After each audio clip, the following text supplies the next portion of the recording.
Hello everyone. I have seen people say in certain live chats that, among other things, we shouldn't wear suits at meetups so we can appeal to lefties. But the types of lefties that disavow these kind of optics have already had a racial red pilling of their own.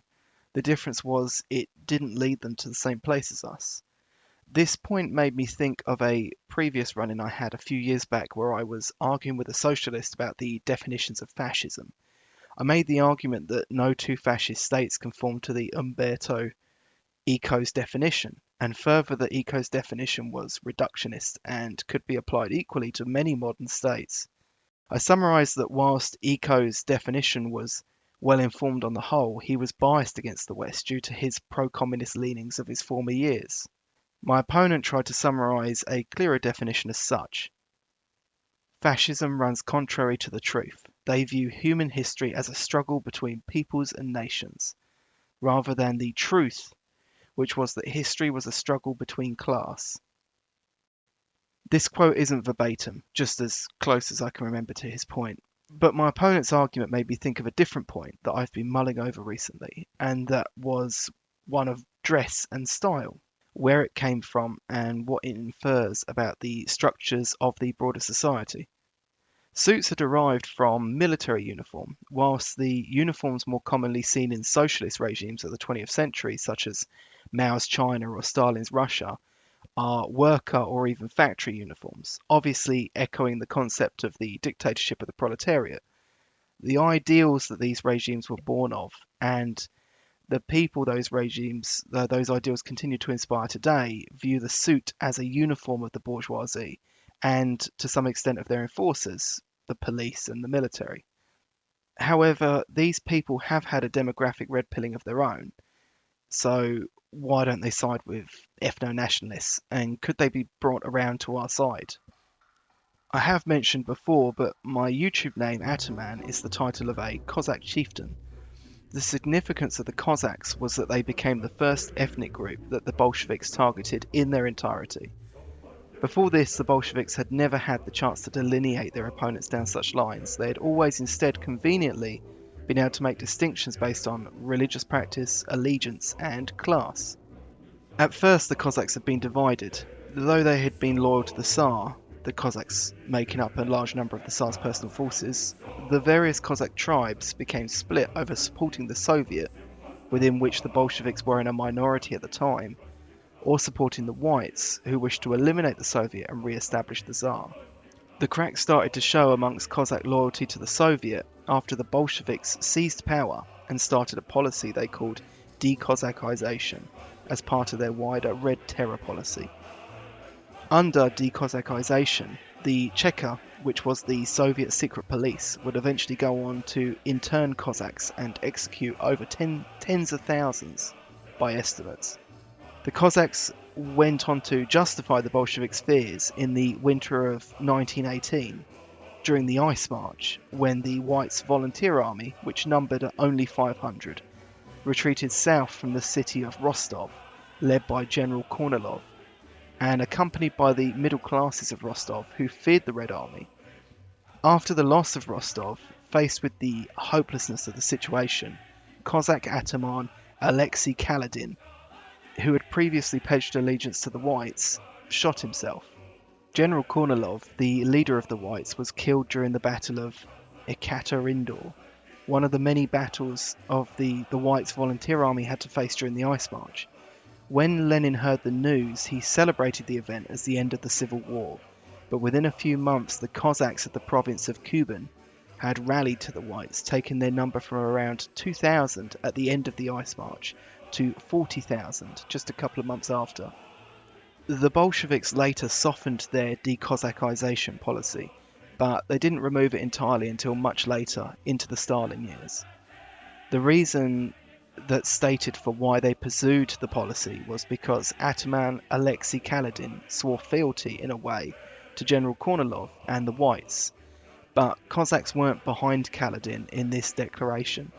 A bigger reason as to why they pursued decossacization was because they attempted to strip the wealthier Cossacks of their status and wealth, but the Cossacks saw this as an attack on their in-group and pushed back. The Bolsheviks thought they could bring Cossacks to heel through terror and fear, similar to how they had with most other groups. But that hadn't even worked against most other groups. The workers were too deracinated to identify as an in-group, and the peasants weren't strong enough to fend off the Red Army.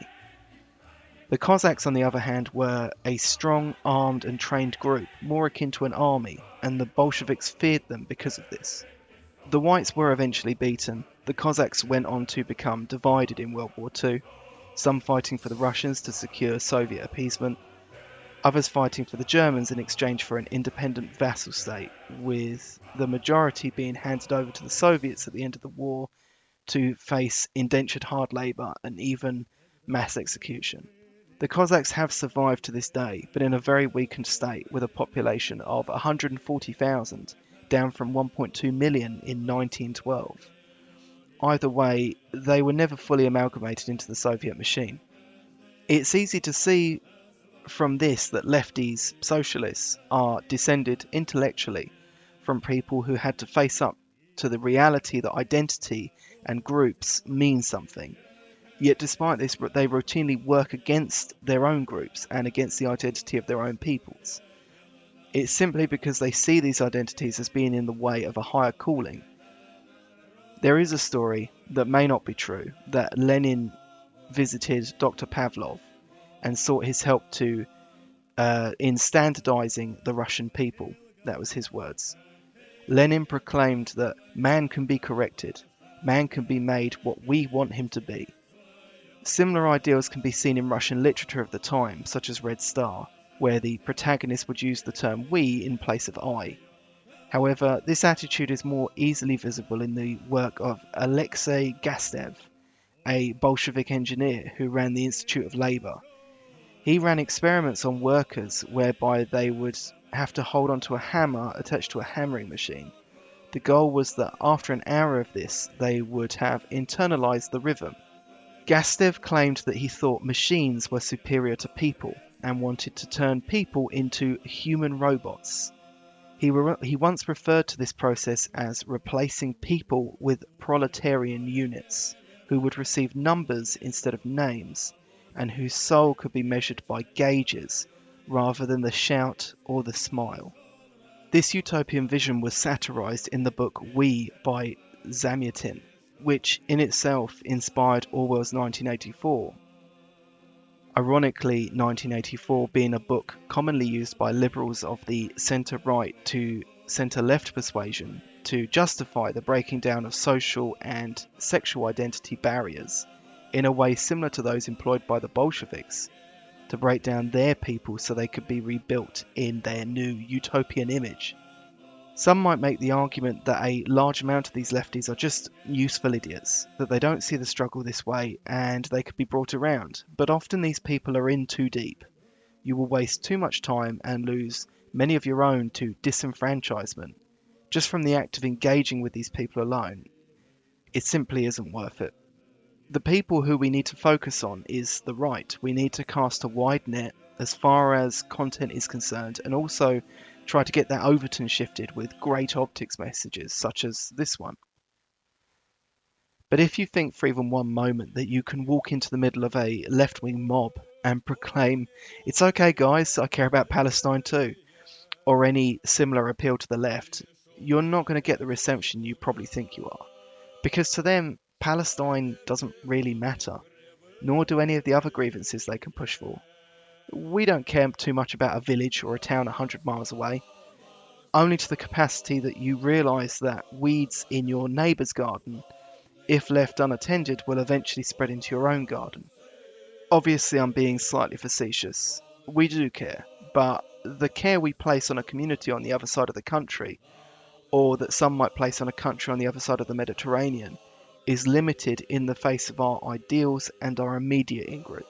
Similarly, if people believe that playing the victim will get them anywhere, that invoking the tale of the poor red squirrel will make the left, with its agenda, spare us in any way, just remember that they have never had any plans to let the West become overrun by a theocratic Middle Eastern religion.